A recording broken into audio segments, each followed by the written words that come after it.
धनबाद जिले के कतरास राजगंज NH 32 मार्ग स्थित श्री गंगा कतरास कर केंद्र गौशाला द्वारा 104वां महाधिवेशन मनाया। 9 दिवसीय गोपाष्टमी महोत्सव का आयोजन किया गया था।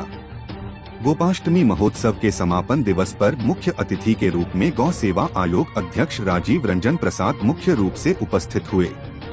इसके साथ ही बाघमारा विधायक धर्मपत्नी सावित्री देवी, जिला परिषद अध्यक्ष शारदा सिंह सहित अन्य गणमान्य लोग उपस्थित हुए।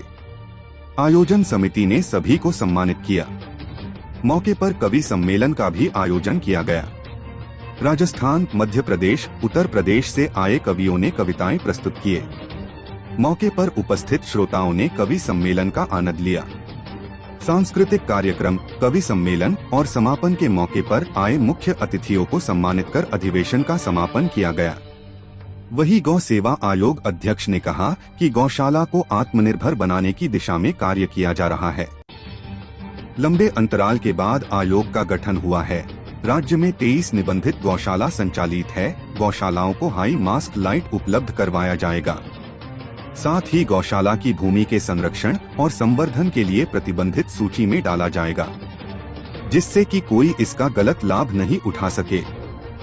सबसे पहले तो आपके चैनल के माध्यम से तमाम गौ भक्तों को शुभकामनाएं देता हूं और विशेषकर गंगा गौशाला कतरास के तमाम जो आयोजनकर्ता समिति के लोग हैं, अध्यक्ष श्रीमान सुरेंद्र शर्मा जी हों, मित्तल जी हों या तमाम लोग, इनको साधुवाद देता हूं कि उन्होंने इतना बड़ा आयोजन किया और इनके अथक मेहनत और लगातार प्रयास के जरिए ही आज ये गौशाला अपने 104 वर्ष का इतिहास बना चुका है। हम सबों को भी ये मौका मिला और ये अवसर हासिल हुआ कि हम सब अपनी बातों को आज यहाँ रख सकें।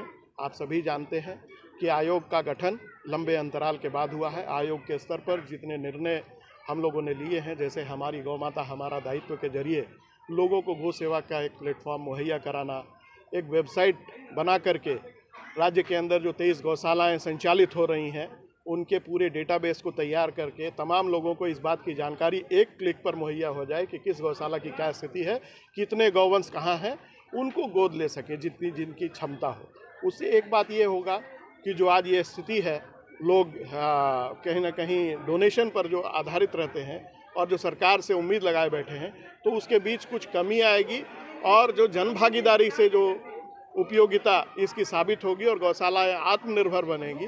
और जो अभी जो हमारा बजट जो कर्णांकित है उसके जरिए हम अन्य योजनाओं को इस राज्य के अंदर ला करके और ख़ास करके गोबर निर्मित वस्तुओं के निर्माण के लिए जितने उत्साही युवक हैं, आज एकल अभियान की चर्चा हो या अन्य कहीं संगठन, बहुत सारे संगठन ऐसा काम कर रहे हैं, पूरे विश्व स्तर पर इसकी मांग बढ़ रही है। और पर्यावरण की सुरक्षा की दृष्टि से मैं गौशाला को धन्यवाद देता हूं कि सबसे पहले कतरास गौशाला ने ही गौकाष्ठ का निर्माण शुरू किया। आज राज्य के अंदर कई गौशालाएं हैं जो गौकाष्ठ का निर्माण कर रही हैं।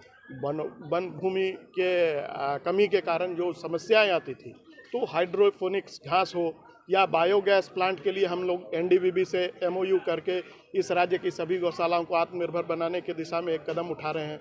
बहुत जल्द हम लोग एक प्रयास कर रहे हैं कि सभी गौशालाओं को एक हाई मास्ट लाइट भी सरकार के स्तर पर मुहैया हो। इस बात का भी हम लोगों ने प्रस्ताव बना करके माननीय मंत्री जी को देने का काम किया है।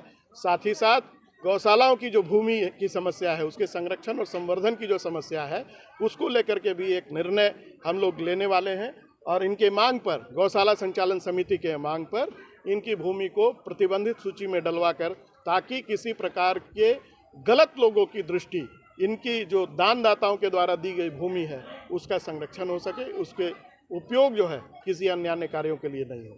तो आइए हम सब मिलजुल करके इस बात के लिए आगे बढ़ें कि यहाँ बेहतर तरीके से इस राज्य की पहचान एक गो संरक्षक और गो संवर्धक राज्य के रूप में हो। शासन अपना काम करेगा। जब से हमने पदभार ग्रहण किया है, इस बात को स्पष्ट रूप से कह दिया है कि इस राज्य के अंदर गौ सेवा के नाम पर अब अराजकता फैलाने की इजाज़त किसी को नहीं होगी और प्रशासन जो कानून है उसका अनुपालन सख्ती से करें।